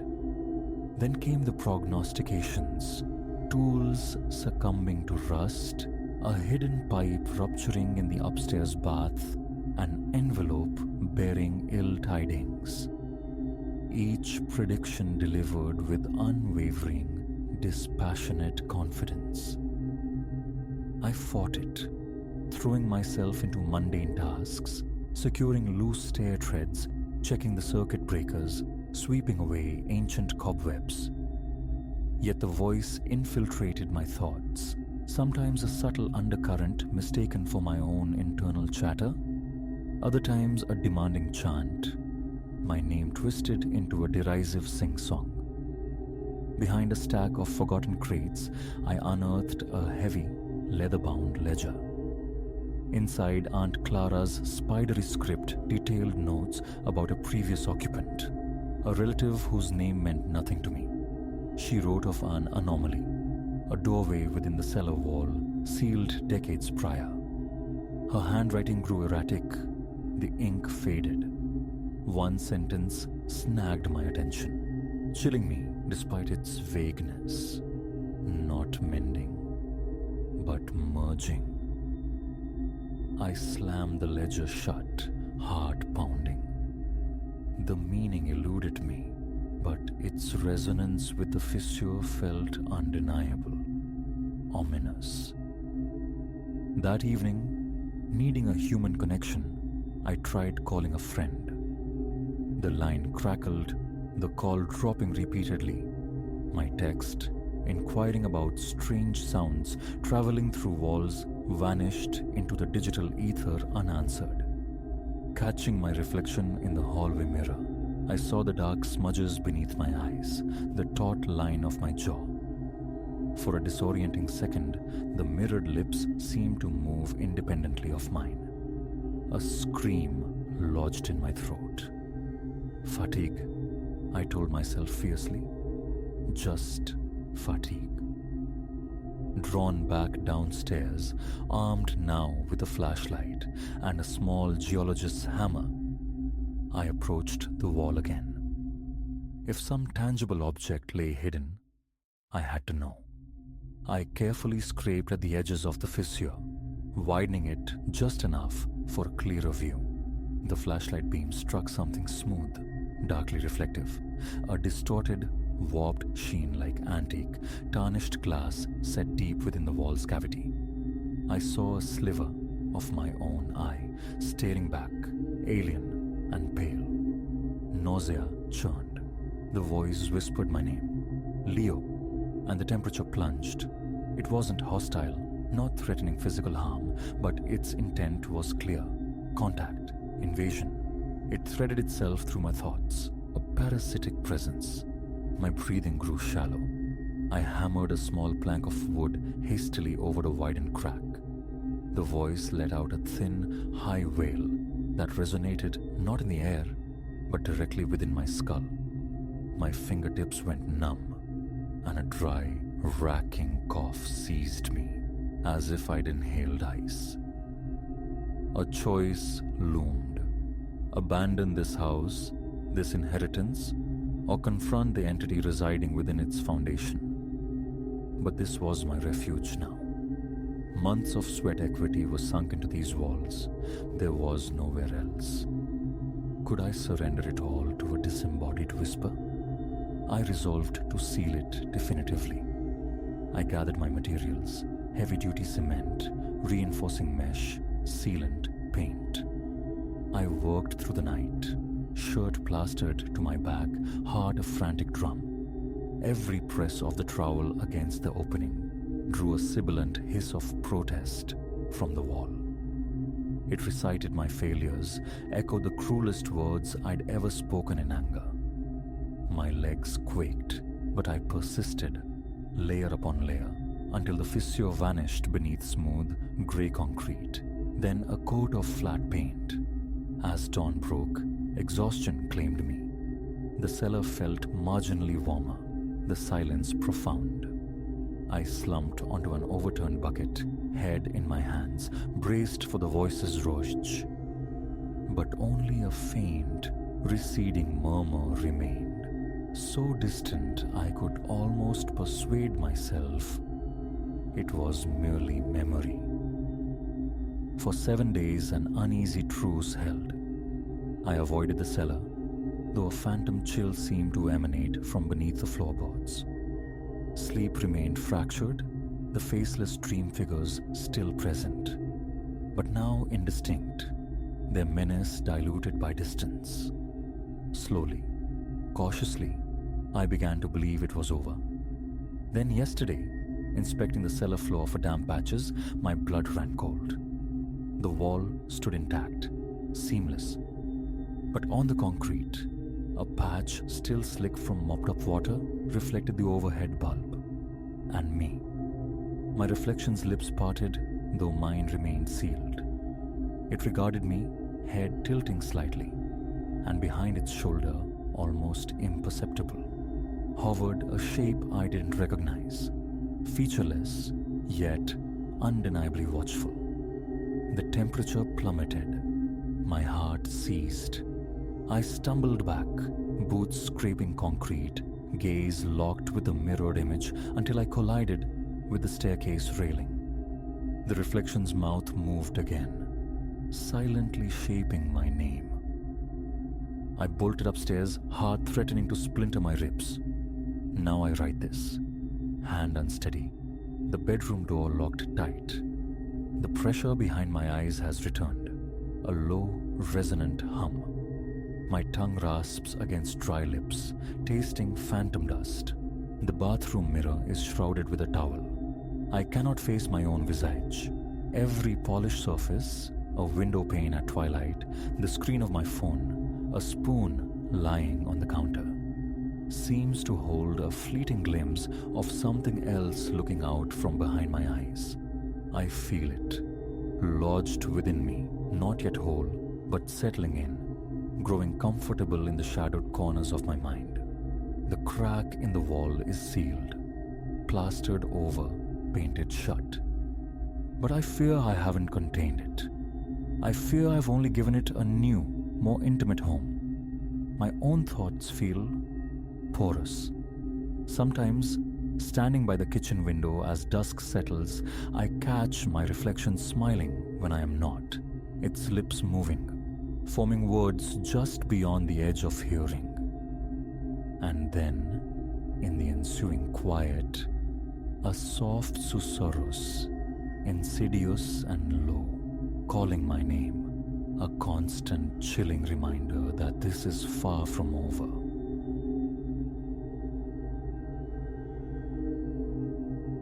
The discrepancy announced itself with the master bedroom door.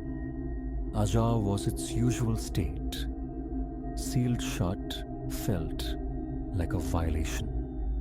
I hadn't touched it since assuming my duties as caretaker for the Ashworths a mere 48 hours prior. My fingers hovered above the cool brass knob, an unseasonal tremor tracing my spine, mocking the humid summer air trapped within the vast residence. Securing this position had been a calculated move, a strategy to bolster meager funds during the long university recess. The Ashworths possessed the kind of wealth that manifested in acres of emerald lawn and meticulously sculpted gardens encircling their palatial home. It was an environment crying out for liveried staff, perhaps a dignified butler named Alistair, not Leo. A 20-year-old juggling textbooks, wilting hydrangeas, and the whims of two indifferent Persian cats.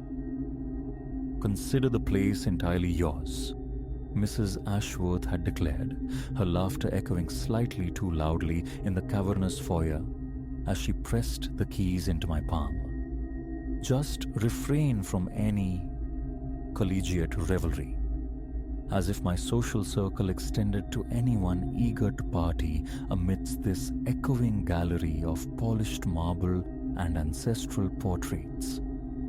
My days had dissolved into a comfortable rhythm of a streaming marathons on the cinema-sized screen and conducting reconnaissance missions into their abundantly stocked refrigerator. A simple assignment, or so I'd believed. But that closed door, silent and imposing, obliterated any notion of simplicity. Drawing a steadying breath, I twisted the knob. It yielded without a whisper, unveiling the opulent sanctuary within. On the surface, perfection reigned. The colossal bed, piled high with an intimidating number of cushions. A velvet chaise longue, positioned languidly near the bay window. The twin portals leading to the walk-in wardrobe and ensuite. Yet, an intangible dissonance permeated the air. My skin prickled. It was akin to entering a meticulously crafted facsimile of a familiar space. Every detail correct, but the soul fundamentally absent. I shook my head, attempting to dispel the encroaching paranoia.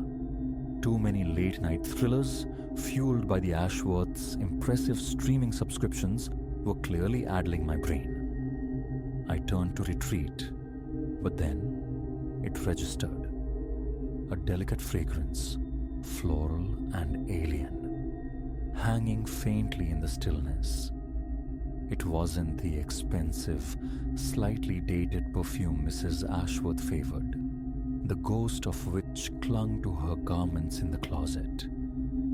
This was fresher, sharper. A frantic pulse began hammering against my ribs.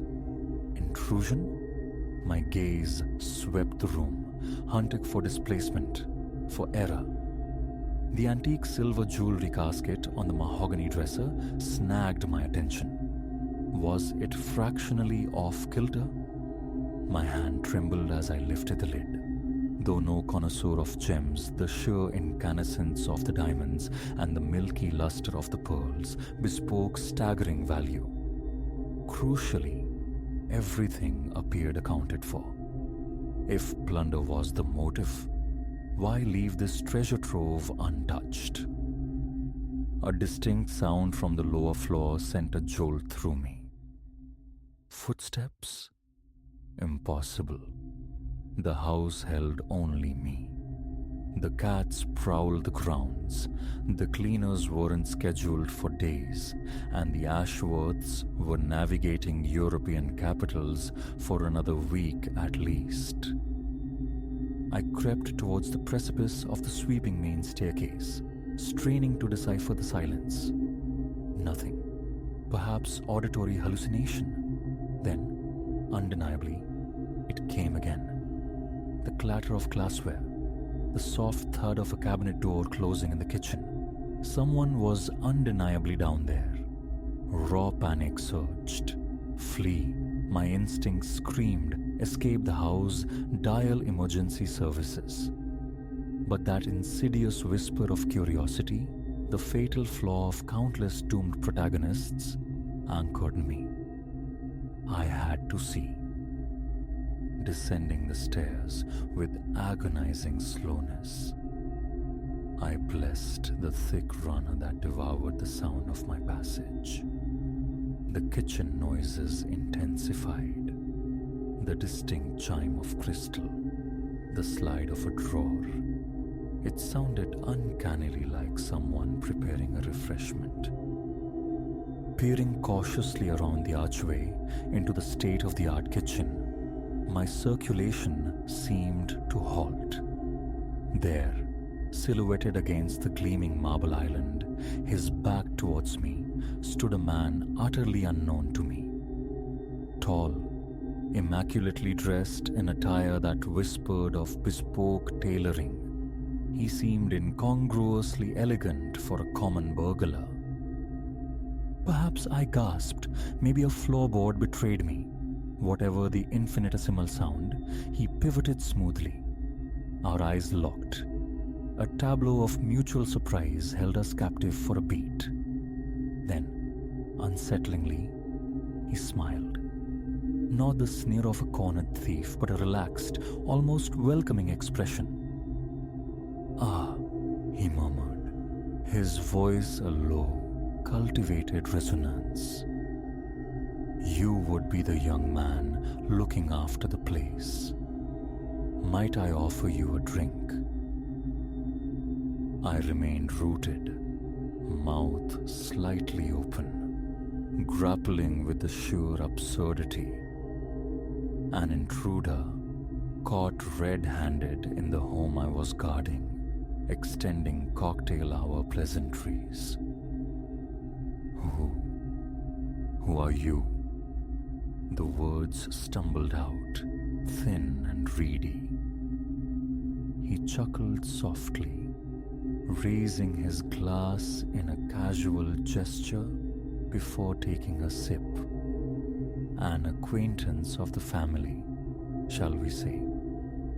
Arthur Ashworth and I share a considerable history. My brow furrowed. Mr. Ashworth had provided meticulous instructions, a list of approved contacts. No mention was made of friends possessing independent access. "I don't think so," I countered, striving for a conviction I didn't possess. "I'm phoning the authorities." My hand darted towards my pocket, but his next words arrested the motion. "I truly wouldn't recommend that. Not unless you wish Arthur to become aware of your own extracurricular investigations." I froze, a cold dread washing over me. How? I'd been so discreet. On my second night, overcome by a blend of boredom and nosiness, I'd ventured into Mr. Ashworth's private study. Drawers were eased open, files discreetly perused, just ensuring everything was secure. I'd rationalized. though a deeper shame acknowledged the trespass. The man's smile returned, sharper this time, tinged with something predatory. Oh, indeed, I'm quite aware. Just as I'm aware of the rather spirited excursion you undertook in the Bentley yesterday afternoon. Tut tut. How would the Ashworths react to such news, I wonder? My thoughts spun chaotically. How could he possibly possess this information? Unless... You've been observing me. I breathed, the realization landing with nauseating force. He inclined his head, lifting his glass in a mock salute. Perceptive lad. Yes, I've been maintaining a certain oversight, ensuring the Ashworth's interests remain protected. But why? The question emerged as barely a whisper. Who are you really? He placed his glass deliberately on the cool stone countertop and leaned back, his gaze pinning me with unnerving intensity. Let us simply say I possess a significant stake in the Ashworth's continued prosperity, and in guaranteeing that specific, delicate matters remain confidential. My heart thudded violently, a frantic drum against my ribs. What sort of matters? The sort, he stated, his voice dropping to a dangerous undertone that could utterly dismantle a man like Arthur Ashworth.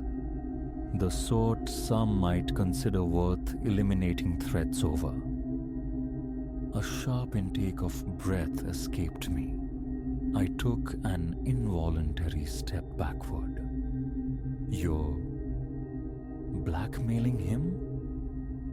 He offered a negligent shrug, though his eyes remained locked on mine, unwavering. Blackmail carries such unpleasant connotations. I view it more as a long-standing, mutually advantageous understanding. My mind struggled to process the implications.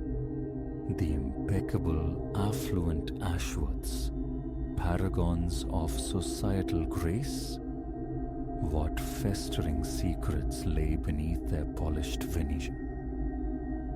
What vortex had I inadvertently stumbled into?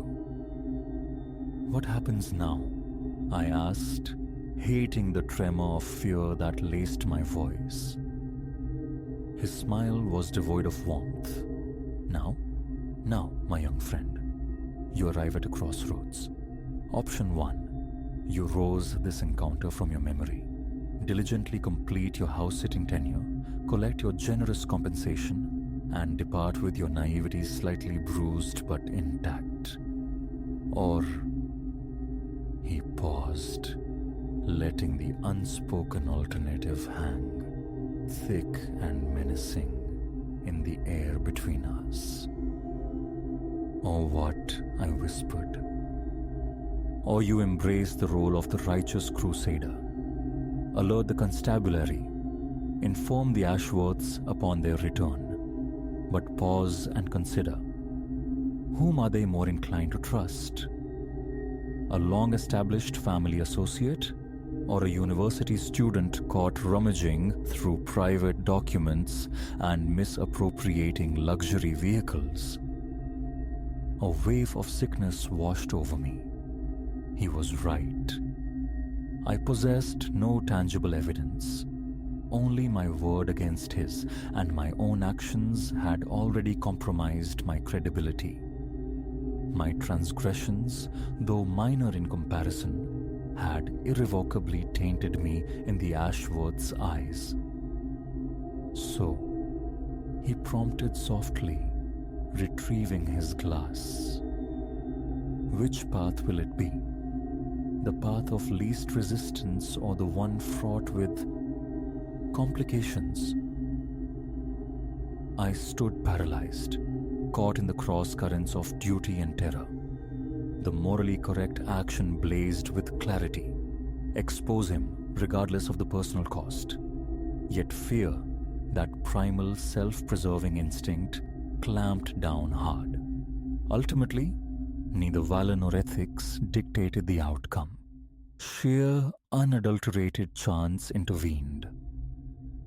In that precise moment, twin beams of light sliced across the kitchen windows, illuminating the manicured shrubs outside. A vehicle crunched gravel on the driveway. The man's eyes widened fractionally. "Impossible," he muttered, a flicker of disbelief crossing his composed features. Their itinerary: the definitive slam of car doors, followed by voices, achingly familiar voices, rendered his disbelief irrelevant. Against all schedules, the Ashworths had returned. The ensuing pandemonium. The Ashworths' stunned disbelief at discovering an intruder coolly sipping their scotch. My own fragmented attempts at explanation.